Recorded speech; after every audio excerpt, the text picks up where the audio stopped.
मेरे प्रिय बच्चे, मैं जानता हूँ कि तुम विभिन्न समय में विभिन्न तरह की बातों का विचार करते हो और तुम्हारी यही बातें कई बार विरोधाभासी भी हो जाती हैं, जिसके चलते यह फैसला करना अत्यंत कठिन हो जाता है कि तुम्हें तत्कालीन परिस्थिति में क्या प्रदान किया जाए अथवा क्या नहीं। तुम्हारी आकर्षण की शक्ति ज्यों-ज्यों बढ़ती जा रही है, उस तरह से तुम्हारे लिए चीजों को कर पाना थोड़ा कठिन सा हो जाता है। लेकिन तुम्हें चिंतित होने की आवश्यकता नहीं है, क्योंकि मैं तुम्हारे लिए मार्ग तलाश कर चुका हूं और आज मैं तुम्हारे लिए जो संदेश लेकर आया हूं, इसे सुनना तुम्हारे लिए अत्यंत आवश्यक है। चाहे परिस्थिति कोई भी हो, तुम्हारे पक्ष की अथवा विपक्ष की, तुम्हें इस संदेश को ध्यानपूर्वक पूर्णतः अंत तक सुनते रहना है। इसे बीच में मत छोड़ना। मेरे प्रिय बच्चे, तुम्हारा साथी किन्हीं चीजों में उलझा हुआ है और उससे संबंधित कुछ बातें तुम्हारे लिए जानना बहुत आवश्यक है। अपने आत्मसंगी को अपने आप से जोड़ने की तुमने जो कोशिश की है, उसके तहत बहुत सी गलतियां तुमसे हुई हैं। इसलिए तुम्हारे लिए कुछ बातों को विशेष रूप से जानना बहुत आवश्यक है। क्या तुम्हें ज्ञात है कि जिसे तुम बहुत अधिक प्रेम करते हो, जिस पर तुम्हें बहुत ज्यादा भरोसा है, वास्तव में उसका प्रेम किस प्रकार का है? मेरे प्रिय बच्चे, तुम्हारा साथी, उसके मन में क्या विचार चलते हैं, वो जो तुम्हारा आत्मसंगी है, वो तुम्हारे लिए कितना लाभप्रद होगा, तुम्हें इसे जानना ही होगा। मेरे प्रिय, इसलिए मैं तुम्हें जो कुछ भी बताऊंगा, उसे पूरे ध्यानपूर्वक पूर्णतः अंत तक सुनना। मेरे प्रिय, उसकी हालत कुछ ऐसी हो गई है कि वह निरंतर बेचैन रह रहा है। चैन से जीना तो दूर, वह रातों को चैन से सो भी नहीं पा रहा। उसे निरंतर ख्याल आते रहते हैं, तुमसे जुड़े हुए विभिन्न प्रकार के ख्याल। सभी ख्यालों में तुम्हारा होना सामान्य है, किंतु ऐसा नहीं है कि ये सारे ख्याल पूर्णतः सकारात्मक ही हैं। इनमें से कई ख्याल नकारात्मक भी होते हैं, नकारात्मकता से घिरे हुए होते हैं, जिसके चलते वह उदास भी हो जाया करता है, जिसके चलते वह अपने भीतर एक मान्यता को बसा लेता है, जिसके चलते उसके भीतर कई बार कमजोरी का भी भाव आता है, जिसके चलते उसके आंसू भी निकल जाते हैं। मेरे प्रिय, जब मनुष्य के भीतर सच्चा प्रेम बसना प्रारंभ हो जाता है, जब मनुष्य स्वयं से ज्यादा दूसरे को प्रेम करने लग जाता है, तब आपस में हृदय मिलने लगते हैं और ऐसा होने पर बहुत सी क्रियाएं एक जैसी हो जाती हैं, भले ही विचारों में कितने ही मतभेद क्यों ना हो जाएं। भले ही ऐसा लगे जैसे मन मिल ही नहीं रहा, फिर भी ऐसा नहीं होता। मेरे प्रिय, वास्तव में अब यह समागम संभव होने जा रहा है। एक ऐसा समागम जो दिव्यता से भरा हुआ है। एक ऐसा समागम जो अनमोल है, जो अकल्पनीय है, किंतु यह होगा। ये तुम्हारी सोच से परे होगा और यह घटित होगा। तुम दोनों के एक होने का समय है। ये समय है तुम्हारे दिल के सभी अरमान, सभी कामनाएं पूर्ण होने का। साथी को जब मनुष्य भौतिक अर्थ में समझने का प्रयास करता है, शब्दतः समझने का प्रयास करता है, तो उसका प्रयास व्यर्थ चला जाता है, निरर्थक हो जाता है। जब मैं तुमसे कोई बात कह रहा, तो यह बात बड़ा ही सांकेतिक है, संकेतों के द्वारा कहा गया है। इसे समझने का कार्य तुम्हारा है। इस निराकारी ब्रह्मांड में यदि कुछ भी साकार मालूम पड़ रहा, तो उसे ही माया कहा जाता है। माया और भ्रमजाल में बंधा हुआ यह जीवन, इसकी गहराई में तुम्हें उतरकर संकेतों के पार पहुंचना है। केवल तभी तुम में वह सामर्थ्य आएगा कि तुम किताबों के बीच छिपे हुए उन तथ्यों को पढ़ सको जो सामने नहीं आते, किंतु जिनके होने मात्र से किताब का पूरा सार बदल जाता है। मेरे प्रिय बच्चे, वास्तव में तुम्हारे जीवन में वह बहुत ही जल्द प्रवेश करने वाला है जो तुम्हारे टूटे हुए सपनों को फिर से साकार करेगा। मैं जानता हूं कि तुम्हारे सपने कैसे टूटे हैं। मैं जानता हूं कि अनजाने में क्या क्या भूले हुई हैं, कुछ तुमसे, कुछ तुम्हारे अपनों से, तुम्हारे साथी से। लेकिन वास्तव में अब यह सब मायने नहीं रखता। अब यदि कुछ मायने रखता है तो यह कि तुम्हारा वर्तमान इतना बेहतर हो चले कि भविष्य खुशियों से झूम उठे। वास्तव में यदि कुछ मायने रखता है तो यह कि अब पछतावे और तकलीफ को स्थान ही ना मिले। मेरे प्रिय बच्चे, सच्चाई के साथ आगे बढ़ने का अवसर आ चला है। समय बुनियादी जीत का हो चला है। समय सत्य को पहचानने का हो चला है। यही वो समय है जब तुम्हें आगे बढ़कर निडरता के साथ अपने उन कार्यों को करना है जिनमें तुम्हारी रुचि है। तुम्हें ढूंढना है, शांति के साथ बैठना है। निश्चित तौर पर इसमें थोड़ा समय लगेगा, कुछ दिन लगेंगे, किंतु बहुत लंबा वक्त नहीं लगेगा। बस तुम्हें धैर्य के साथ काम लेना है।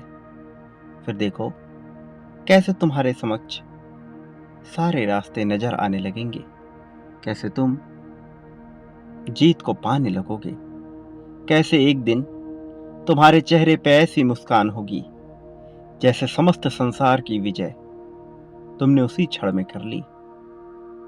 वास्तव में तब तक तुम्हें कुछ हासिल ना हो सकेगा, लेकिन जो तुम्हें हासिल हुआ होगा वह कुछ ऐसा होगा जो ना कोई पा सका है, ना कोई पा सकेगा, जो ना कोई तुमसे छीन सकेगा, ना कोई पहचान सकेगा।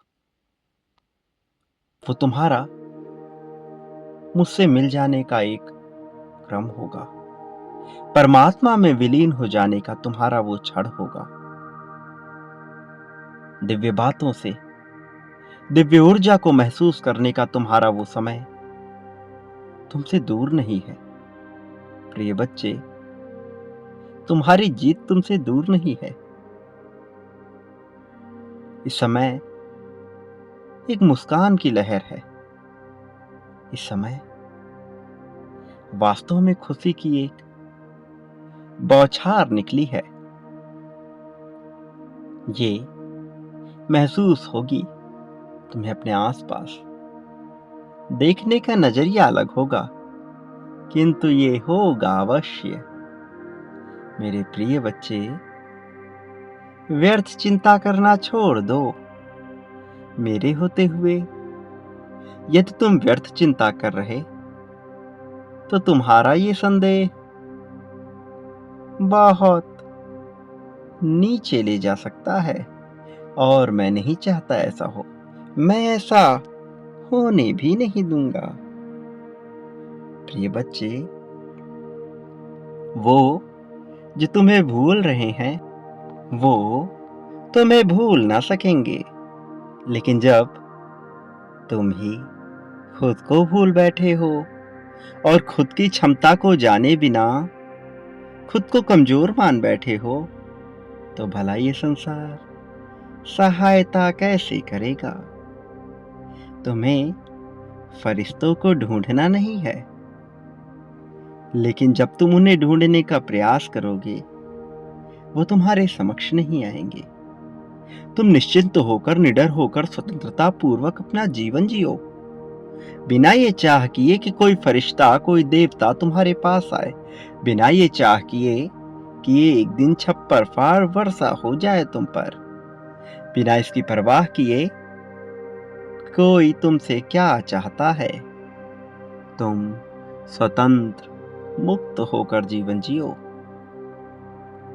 प्रेम तो भर भर कर मिलेगा तुम्हें, इतना कि उसे संभाल पाना मुश्किल हो जाएगा। धन की तो असीमित वर्षा होगी, नजरिए का ही तो खेल है सारा। मानसिकता वही तो तय कर रही है जीवन की चाल को, जीवन के मोड़ को। आगे क्या होगा इस बात को तुम इससे परे हो, इसलिए इसे महसूस करो और आगे बढ़ो इसके साथ। स्वतंत्रता को महसूस करते हुए तुम पर तो कृपा बरस रही है, बेशकीमती, बहुत ही ज्यादा समृद्धशाली, ऐसी कि जीवन धन्य हो जाए, ऐसी कि तुम पूर्ण रूप से खुशी से भर उठो।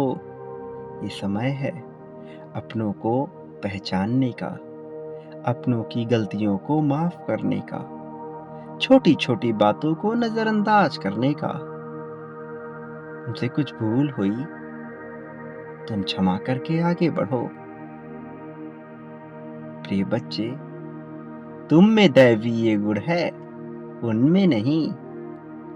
देवता तुमसे अपेक्षा करते हैं, उनसे नहीं। तुम्हारा हृदय विशाल है, उनका नहीं। तुम भला उनसे तुलना कैसे कर सकते हो? कभी देवता राक्षसों से अपनी तुलना करते हैं, कहीं उच्च श्रेणी का मनुष्य निम्न श्रेणी के मनुष्य से अपनी तुलना करता है। ये तो तुम्हारा हृदय है, इसमें इतना प्रेम बसा है कि इसमें वो सब भी समाहित हो चले हैं। चाहे कारण खून से जुड़े हुए रिश्तों का हो, अथवा मन में उत्पन्न हुई भावना का हो, चाहे रूप रंग का हो, सौंदर्य का हो, अथवा जुड़ाव का हो, तरंगे मिली हैं तो तुम बढ़े हो। और अब तुम्हें अपने विशाल हृदय को आगे लाना है। वास्तव में ये प्रामाणिकता की बात नहीं है, यहाँ कुछ सिद्ध नहीं करना, लेकिन अब जबकि तुम्हारा हृदय बड़ा है, तो ये अपेक्षा तो उठेगी ही। प्रिय बच्चे, तुम पहले ही सब कुछ प्रमाणित कर चुके हो, इसलिए भय की बात नहीं किंतु स्वभाव की बात है। तुम्हारा स्वभाव बेहतर हो जाने का है। इसे बेहतर हो जाने दो। सब कुछ हासिल होगा तुम्हें, इसलिए चिंता ना करो। इतना वक्त बिताया है तुमने, एक लंबा अरसा। दुख, तकलीफ, क्रियाएं, अक्रियाएं, कर्म, अकर्म, बहुत सी चीजें घटी हैं। तुम टूटे तो नहीं, हारे तो नहीं, फिर भला अब चिंतित क्यों हो रहे? अब तक तुम जीते चले आए ना, फिर किस बात की चिंता? मेरे होते हुए चिंता तो बेमानी सी लगती है। ऐसा लगता है जैसे तुम्हें भ्रम सा हो रहा है। मैं नहीं चाहता तुम भ्रमित रहो, फिर भला तुम क्यों भ्रमित हो रहे? क्यों स्वयं को छोटा मान रहे? तुम विशाल हो, विशाल हृदय वाले हो। स्वयं को छोटा ना मानो, कमजोर ना आको। तुमसे उम्मीद यूं ही नहीं की गई। तुम योग्य हो, सामर्थ्यवान हो, श्रेष्ठ हो, दैवीय हो। तुम वह बच्चे हो जो इस संसार में बहुत कुछ कायांतरित करने की क्षमता रखता है। प्रेम तुमसे बरसता है। वास्तव में तुम दिव्य हो। इसलिए मेरे प्रिय बच्चे, तुम में दैवीय गुण भी विद्यमान है। उसे सामने लाओ, बिना डर के, बिना झिझक के। तुम्हारी जीत निश्चित तौर पर होगी। ये मत भूलना कि मैंने सदा तुम्हारा साथ दिया है, तो आगे भी तुम्हारा साथ दूंगा। मुझे पुकारा है तुमने, तुम्हारी प्रार्थनाएं निरंतर हुई हैं। मैं सब देख रहा हूँ, मैं सब समझ रहा हूँ। प्रिय बच्चे, संख्या 11-11 लिखो। लिखो कि तुम प्रेम चाहते हो। लिखो कि तुम इसे कैसे चाहते हो। लिखो कि तुम जीत कोई सी क्षण चाहते हो। लिखो कि जीत तुम्हारे लिए आवश्यक है। लिखो अपने साथी का नाम। लिखो वह जो किसी से नहीं कह सके। प्रिय, मुझसे कहो ना, मैं हूं सब कुछ सुनने के लिए। मैं हूं सारी समस्याओं का समाधान करने के लिए। मैं तुम्हारा ही तो हूं, तुमसे ही तो हूं। प्रिय बच्चे, याद रखो सदा इस बात को मत भूलो, वो जो तुम्हें बताया जा रहा। जो मनुष्य इस संसार में बांटने का गुण जानता है, पाता भी वही है, और वह जो बांटता है बदले में वही पाता है, कई गुना ज्यादा मात्रा में। प्रेम, धन, संपत्ति, समृद्धि, दुख, सुख, शोक, अशोक, आशा, निराशा, तृष्णा, कामना, पाने की इच्छा, देने की इच्छा। प्रिय बच्चे, तुम इस संसार में क्या बांटते हो, बदले में अपने लिए वह अवश्य पाओगे। और जितना बांटोगे उससे कई गुना ज्यादा मात्रा में ही पाओगे। यही तो नियम है, नियति यही तो चाहती है, यही तुम्हारे साथ हो रहा है। तुमने प्रारंभ किया है बांटना, तो इसका परिणाम भी मिलेगा। बड़ा ही भव्य परिणाम होगा। बस अभी तुम इससे वाकिफ नहीं, किंतु जब यह होगा तो तुम श्रृंखला में सबसे आगे हो, क्योंकि तुमने बांटा है, क्योंकि तुम जानते हो ये कैसे करना है। मेरे प्रिय बच्चे, शुरुआत करो, मेरे प्रति आगे आओ, बांटना प्रारंभ करो। मैंने सदा तुम्हारा साथ दिया, मैं सदैव तुम्हारे साथ रहूंगा। मेरे आने वाले संदेशों की प्रतीक्षा करना। मैं अवश्य आऊंगा तुम्हारा मार्गदर्शन करने, तुम्हें जीत दिलाने, तुम्हें जीत की राह पर ले जाने के लिए। तुम्हारी उंगली पकड़कर सही दिशा में ले जाने के लिए। प्रिय बच्चे, सदा सुखी रहो, लोगों में खुशियां बांटो। वास्तव में तुम्हारा इस जगत में कल्याण होगा।